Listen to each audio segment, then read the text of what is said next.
আজকে কষ্ট করে এখানে এসেছেন, সকলে একত্রিত হয়েছেন। আগামী 12 তারিখ যে ভোট, ভোটের দিনও কিন্তু এইভাবে গিয়ে কষ্ট করে গিয়ে ধানের শীষে ভোট দিতে হবে। যারা তাদের কাছে দায়বদ্ধ থাকবে, এটাই প্রত্যাশা মানুষ।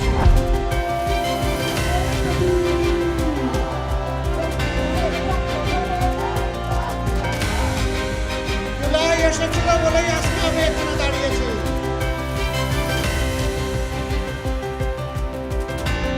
রাস্তাঘাট ভাঙাচুর আছে, ট্রেন খারাপ।